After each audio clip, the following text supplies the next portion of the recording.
প্রিয় ভিউয়ার্সদের জন্য আমার আজকের আয়োজনে রয়েছে হায়দ্রাবাদি চিকেন দম বিরিয়ানি। আর এই বিরিয়ানিটা খেতে কিন্তু অসাধারণ লেগেছিল, সেই জন্য এই সহজ রেসিপিটা আমি আপনাদের সাথে শেয়ার করলাম। আশা করি আপনাদের কাছে অনেক বেশি ভালো লাগবে। আসসালামু আলাইকুম viewers, welcome back to my channel. স্বাগতম জানাচ্ছি আমার আজকের রেসিপি দেখার জন্য। আজকে রান্নার জন্য এখানে আমি 1.5 কেজি পরিমাণ মুরগি নিয়ে নিয়েছি, আর মুরগিটাকে খুব সুন্দর মতো করে আমি ধুয়ে পরিষ্কার করে নিয়েছি। তারপর এখানে আমি দিয়ে দিলাম 2 টেবিল চামচ পরিমাণ আদা বাটা, 1.5 টেবিল চামচ পরিমাণ রসুন বাটা, 2 টেবিল চামচ পরিমাণ পেঁয়াজ বাটা দিয়ে দিয়েছি, 2 টেবিল চামচ পরিমাণ বাদাম বাটা দিয়ে তারপরে এখানে আমি দিয়ে দিয়েছি 2 টেবিল চামচ পরিমাণ টক দই। তো টক দইটাকে খুব ভালো করে আমি ফেটিয়ে দিয়েছি, যেটা আপনারা ভিডিওতে দেখে বুঝতে পেরেছেন যেটা একটু তরল ছিল। তারপর এখানে আমি দিয়ে দিয়েছি 1 টেবিল চামচ পরিমাণ গরম মশলার গুঁড়া। তো গরম মশলাটার গুঁড়াটা দিয়ে খুব ভালো মতো করে আমি এখন মুরগির সাথে এই মশলাটাকে একটু ভালো করে মেখে নেব। এই মাখাটা কিন্তু খুবই জরুরি, খুব সুন্দর করে মেখে নেবেন। তারপর এখানে আমি নিয়ে নিয়েছি হায়দ্রাবাদি যে চিকেন দম বিরিয়ানির যে রেডিমিক্স মশলাটা, সেই মশলাটা আমি সম্পূর্ণটা দিইনি। আমি এই মশলাটা সামান্য একটু প্যাকেটে রেখে তারপর আমি সবটা মশলা আমি দিয়ে দিয়েছি। আর যেহেতু আমি এই মশলাটা দিয়েছি সম্পূর্ণটাই, তাহলে কিন্তু মনে রাখবেন গরম মশলার গুঁড়োটা একটু কমিয়ে দিবেন, যাতে করে বেশি না হয়, তাহলে কিন্তু মশলাটা একটু বেশি হয়ে যাবে। খুব ভালো করে মাখানো হয়ে গেলে এখন আমি এখানে 1 টুকরো লেবু খুব সুন্দর মতো করে আমি রসটা বের করে নিচ্ছি। তার রসটা বের করা হয়ে গেলে উপরের বিচিগুলো আমি উঠিয়ে নিচ্ছি, উঠিয়ে নিয়ে তারপর খুব ভালো করে আমি মেখে নেব।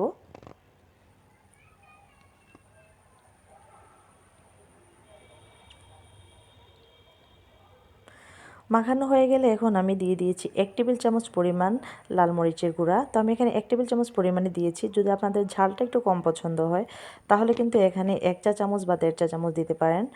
এখন আমি এই মাংসটাকে ম্যারিনেট করে রেখে দিব প্রায় 30 থেকে 40 মিনিট পর্যন্ত, যাতে করে এটা খুব ভালো মতো মাংসটা ম্যারিনেট হয়। এখানে চিকেন দম বিরিয়ানি রান্না করার জন্য আমি এখানে নিয়ে নিয়েছি 4 কাপ পরিমাণ বাসমতি চাল। তো এই বাসমতি চালটাকে আমি খুব সুন্দর মতো করে এখন পানি দিয়ে ভালো করে ধুয়ে নেব।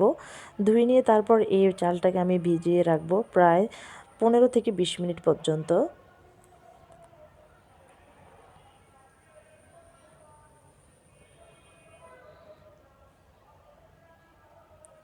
তো এই চালটাকে কিন্তু বেশিক্ষণ কষলে কষলে ধোয়ার দরকার নেই, শুধু সামান্য পরিমাণে একটু ভালো করে হাত দিয়ে নেড়ে চেড়ে এই চালটাকে ভালো করে একটু পরিষ্কার করে নেবেন।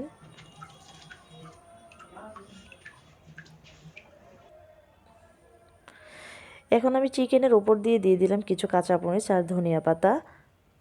তারপর চিকেনটা রান্না করার জন্য এখানে আমি একটি হাঁড়ি নিয়ে নিয়েছি, দিয়ে দিয়েছি আমি হাফ কাপের মতো সয়াবিন তেল, দিয়ে পেঁয়াজটাকে একটু নেড়ে চেড়ে হালকা যখন একটু বাদামি কালার চলে আসবে তখন ম্যারিনেট করা আমি মুরগিটা দিয়ে দিব। দিয়ে আমি একটু ভালো করে কষিয়ে তারপর মুরগিটাকে আমি রান্না করে নেব। আপনারা চাইলে এই মুরগিটাকে কিন্তু যেভাবে কাচ্চি বসানো হয়, যে কাঁচা মাংসের উপরে বাসমতি চালটা দিয়ে তারপরে দমে রাখে, ওইভাবেও রান্না করতে পারবেন। তো যেহেতু আমি কাচ্চিটা ওইভাবে রান্না করি আর চিকেন হায়দ্রাবাদি দম বিরিয়ানিটা আমি সবসময় এভাবে রান্না করে থাকি, তো আলহামদুলিল্লাহ খেতে কিন্তু খুব ভালো হয়। তো সেই জন্য আমি এভাবে আজকে রান্না করে দেখালাম। তো মুরগিটাকে আমি খুব ভালো মতো করে কষিয়ে সামান্য একটু পানি দিয়ে তারপর এখন মাংসটা সেদ্ধ হওয়ার জন্য আমি ঢাকনা দিয়ে ঢেকে রাখলাম। এখন আমি ঢাকনাটা খুলে আবারও একটু নেড়েচেড়ে দিচ্ছি।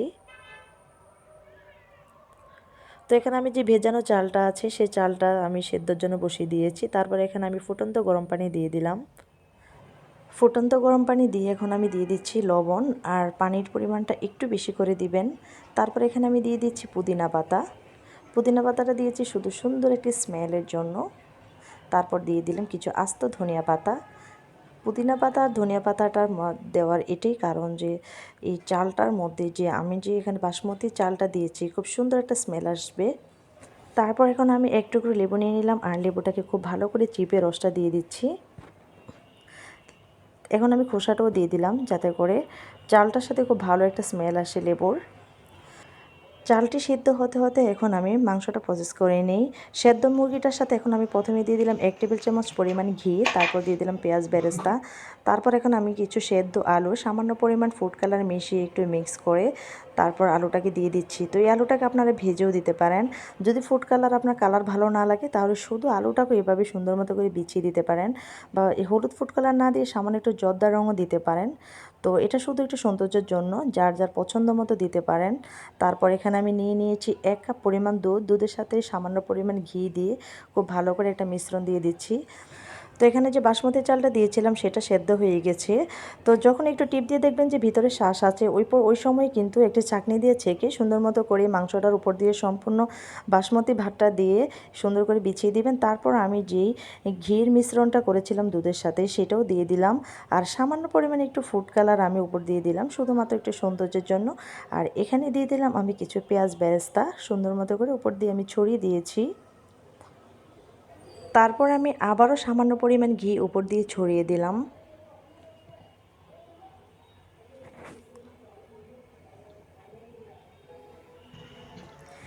এখন আমি ঢাকনা দিয়ে ঢেকে দিলাম, আর ঢাকনার উপরে যে ছোট ছিদ্রটা আছে সেই ছিদ্রটা একটি লঙের সাহায্যে আমি বন্ধ করে দিলাম, যাতে করে ভিতরে ভাপটা যাতে করে বাহির হতে না পারে। তো আমি যে পাতিলের মধ্যে যে ঢাকনাটা দিয়েছি এটা চারপাশ দিয়ে কোনোভাবে বাতাস আসে না। যদি আপনাদের কাছে মনে হয় যে বাতাস আসে তাহলে আপনারা অবশ্যই বন্ধ করে দিবেন। আর চুলার আঁচটা দেখে নিন আমি কেমন আছি এই দম বিরিয়ানিটি রান্না করেছিলাম। তো আমি ফিরে এলাম প্রায় 40 থেকে 50 মিনিট পর। আর এর মাঝখান দিয়ে কিন্তু আপনারা ঢাকনা খুলে দেখবেন না, একবারে ঢাকনাটা খোলার চেষ্টা করবেন। চুলার আঁচটা অবশ্য আপনারা দেখে বুঝতে পেরেছেন যে আমি কেমন আছে এই বিরিয়ানিটা রান্না করেছি। তো এখন আমি খুব আস্তে আস্তে করে আমি একটু নেড়েচেড়ে একটু মিক্স করে নিচ্ছি। এখন আমি একটি সার্ভিং প্লেটে ঢেলে নিচ্ছি। তো আশা করি আমার রেসিপি আজকে আপনাদের কাছে অনেক বেশি ভালো লাগবে, এবং আমি খুব সহজভাবে এই রেসিপিটা আপনাদেরকে দেখাতে চেষ্টা করেছি। যদি আপনার ভিডিওর কোনো অংশ আপনাদের কাছে একটু ভালো লেগে থাকে তাহলে অবশ্যই আমাকে কমেন্টসের মাধ্যমে জানিয়ে দিবেন, কারণ আপনাদের কমেন্টসগুলো পড়তে আমার কাছে অনেক ভালো লাগে।